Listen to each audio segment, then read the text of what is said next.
Денес сметам дека имаме еден доста интересен закон од голем јавен интерес, за кој се зборува веќе 2 години речиси, а кој во моментот кога се донесе неговата последна измена контроверзна, благо е да се каже дека ја шокираше јавноста и сенката од тие измени понатаму не следи, па ја следи и денешната влада, тоест владеачко мнозинство кое се противеше тогаш на тие измени, но овозможи кворум, така да тие сенки од минатото сега повторно се пред собранието, каде што и се донесе една од најконтроверзните измени во последната деценија од законодавната власт во Република Македонија.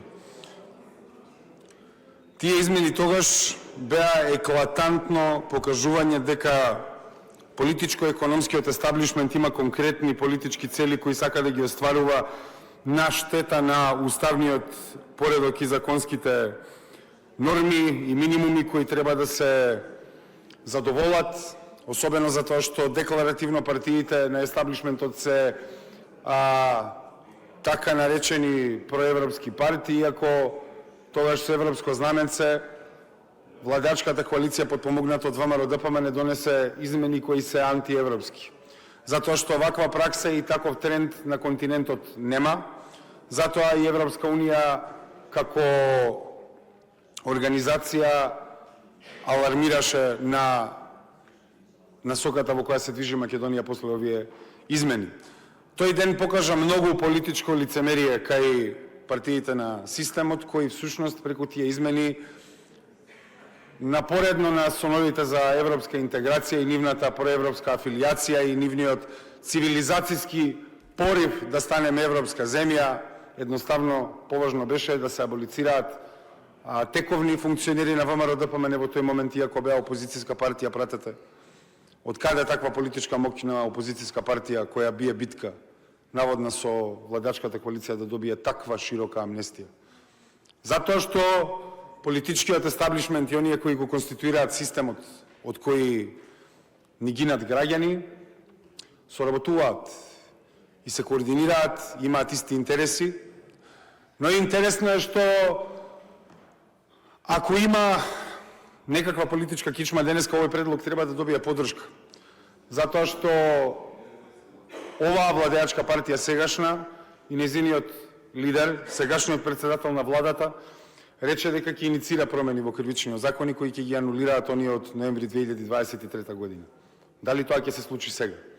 Дали опозицијската СДСМ ќе го поддржи предлогот, иако и тие најавија, тоест рекоа тогаш при нивниот трансфер на власт во својата партија, дека тоа е една од работите кои биле црна дамка. Иако многу работи имаме како црна дамка во континуитет во последните 10-15 години, кои беа аболицирани со тие измени. Буквално беа аболицирани сите работи кои директно влијаја на квалитетот на животот, на реформскиот капацитет за Европска Унија, за која нели се целите и стремите и барате гласови, но резултати нема. Единствениот резултат е што оние кои се огрешиле од државниот апарат сега можат многу по-безбедно да дишат. Корупцијата е дефинирана рак рана во македонското општество и овие измени кои ги предлагаме се акутна терапија за македонскиот контекст.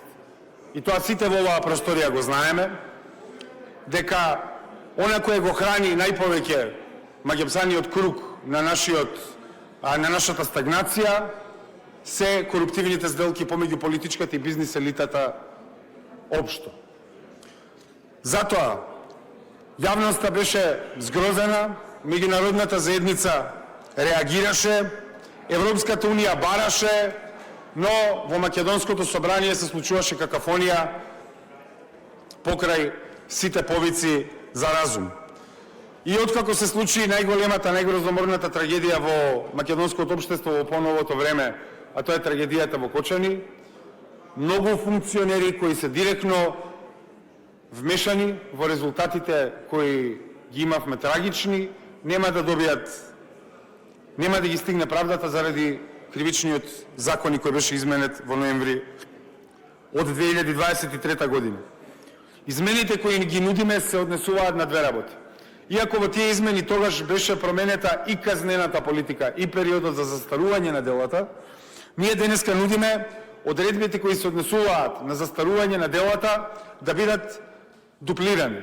Па така, сите рокови на застарување да бидат дуплирани за да се овозможи доволен период за да биде остварена правдата, затоа што во Македонија гледаме дека жртвите и нивните семејства и нивните најблиски не можат никогаш да бидат утешени преку соодветен процес на правда и задоволување на правдата најпосле покрај нивните загуби.